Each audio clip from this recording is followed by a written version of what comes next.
அன்பு தமிழ் உறவுகளுக்கு வணக்கம். வாழ்தல் இது நான் முழக்குந்திரு. இன்னைக்கு மருத்துவர் ராமநாதன் அர்ஜுனா நாடாளுமன்ற உறுப்பினர் அங்கே இருந்து ஒரு காணொளி போட்டிருக்கிறார். என்னையும் அந்த நான் சொன்ன ஒரு கனடாவில் வீடு இழந்த பெண்மணி சம்பந்தமாக காணொளி போட்டிருக்கிறார். முதல் கண் நன்றி. என்னென்னா, நீங்கள் நிறைய அந்த நேரத்தை சிரவழித்து அவரோட இமெயில்கள் அது எல்லாம் படிச்சிருக்கிறீங்க. நான் கூடி அவ்வளவு நேரத்தை தண்டையில். ஆனால் எனக்கு இன்னொரு விஷயம் என்னென்னு சொன்னால், அந்த கேஸில் வந்து நான் கனடாவில் வாழ்கிறதால என்ன நடக்குது, போகுது வருது, வேறு மீடியாக்களில் என்ன நடக்குது, கனடாவில் தேசிய ஊடகம் மெயின் ஸ்ட்ரீம் ஊடகம் வந்து சிடிவி எல்லாம் வேலை பேட்டிகின்றது. அப்போ அதில் உண்மைத்தன்மை இருக்கிறது எனக்கு தெரிஞ்சுதான் நான் அதை போட்டிருந்தேன்.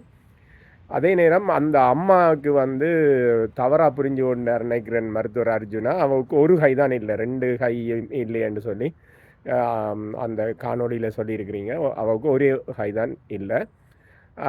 தொடர்ந்து பேசுவோம் என்னென்னு சொல்லி சொன்னால், இந்த கனடாவிலேயே சட்டத்துறையால் கைவிடப்பட்ட ஒரு கேஸை வந்து நான் தான் அவருக்கு சொன்னான். எனக்கு உதவி செய்ய சொல்லி கேட்டவோ நான் சொன்னேன், இது அர்ஜுனா ராமநாதன் தான் இந்த கேஸில் ஒரு சின்ன ஒரு பெரிய மாற்றத்தை ஏற்படுத்தக்கூடிய ஒரு ஆளுண்டு.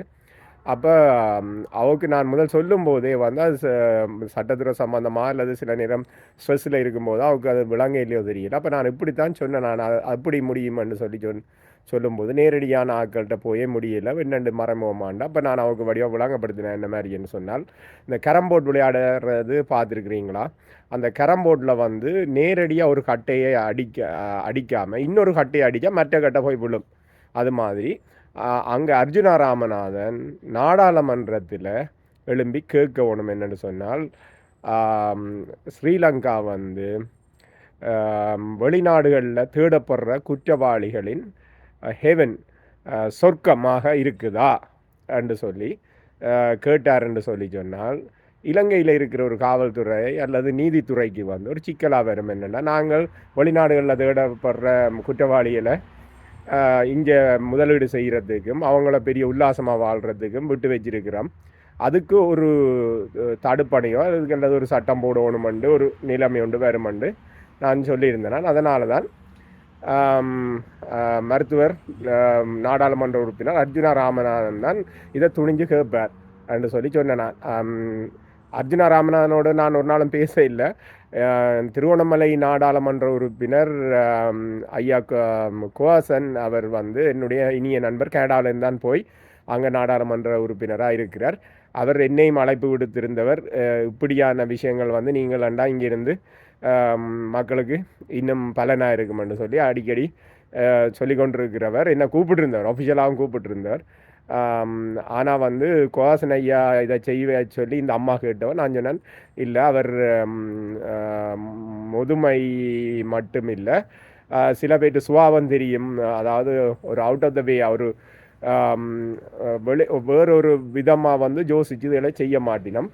அப்போ கஜேந்திரகுமார் பொன்னம்பலம் அல்லது அர்ஜுனா ராமநாதன் முதல் நாளாவது சொன்னான், முதல் அர்ஜுனா ராமநாதன் கேளுங்க, துணிஞ்சு செய்வார், அல்லது கஜேந்திரகுமார் பொன்னம்பலம் செய்வினம். இவர் 2 பேரையும் தவிர மற்ற ஆட்கள் எல்லாரும் வந்து நான் அவருக்கு தொலைபேசியில் சொன்னதுகளை வந்து வெளிப்படையாக சொல்லி இல்லாது, அதே நேரம் அவோட கதைச்சதுகளையும் வந்து நான் ஒரு கொஞ்சமாக தான் இதில் சொல்லலாமே தவிர எல்லாத்தையும் ஒரு ஆளோட ப்ரைவேட்டாக கதைச்சதை நாம் ஊடகங்களில் அல்லது பொது வெளியில் கதைக்க வரக்கூடாது.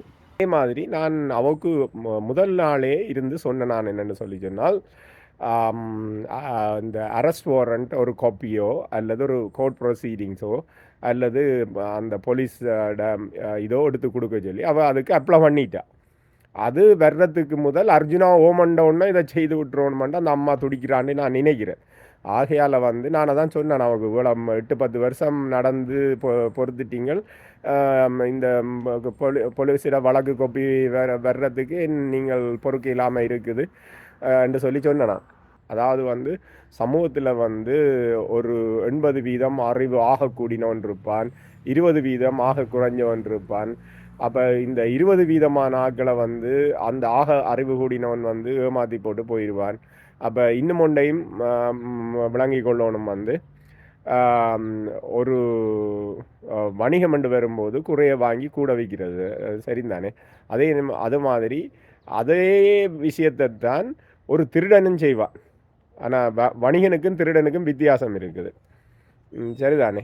ஆகையால் அன்பு தமிழ் உறவுகளே, வாழ்தலின் இது நாம இருக்கும் குடியெல்லோ நம்ம நேஞ்சோம்.